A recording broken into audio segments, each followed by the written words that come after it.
Kapitulli 5. Kështu pra, ndiqni shembullin e Perëndis, sepse jeni bijtë e Tij të dashur. Jetoni me dashuri, sikurse edhe Krishti na deshi dhe e dha veten për ne, si kushtim e fli erë mirë për Perëndin.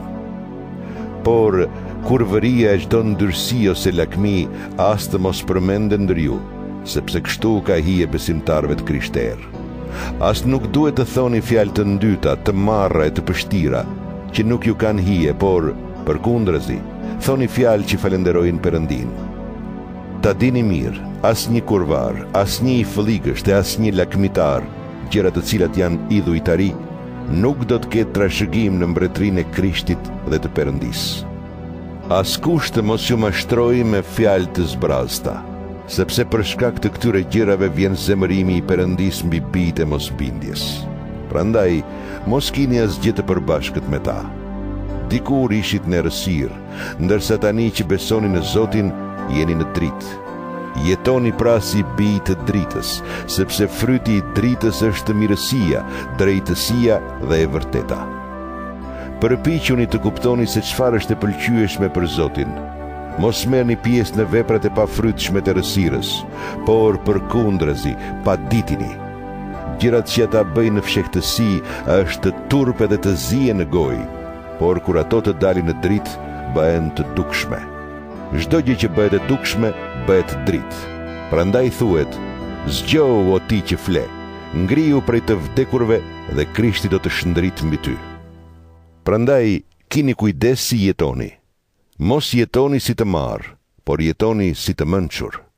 Përdoreni mirë kohën, sepse po jetojmë ditë të këqija. Mos u bëni të marrë, por kuptoni se cili është vullneti i Zotit. Mos u dehni me verë, në të cilën gjendet shthurja, por mbushuni me shpirtin e shenjtë, duke kënduar mes jush psalme, himne dhe këngë shpirtërore, duke kënduar e duke lavdëruar Zotin me zemrën tuaj, duke e falenderuar Perëndin atë gjithmonë për gjithçka, në emër të Zotit ton Jezu Krisht. Nënshtrojuni njëri tjetrit për shkak të druajtjes që keni ndaj Krishtit. Gratë të nënshtrohen burrave të tyre sikurse Zotit, sepse burri është kreu i gruas, sikurse edhe Krishti është kreu i kishës dhe është shpëtimtari i trupit, domethënë i kishës.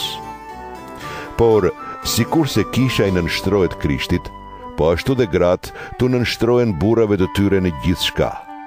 Burrat ti duan gratë, sikurse dhe Krishti e deshi kishën dhe e dha veten për të, me qëllim që ta shenjtërojë, duke e pastruar me larjen e ujit dhe me anë të fjalës, që ta paraqes kishën të lavdishme para vetes, pa njolla arrudha a ndonjë gjë të tillë, por të shenjtë dhe të patëmet. Kështu edhe burrat duhet i duan gratë e veta, ashtu siç duan trupat e tyre. Kush e do gruan e vet, do veten.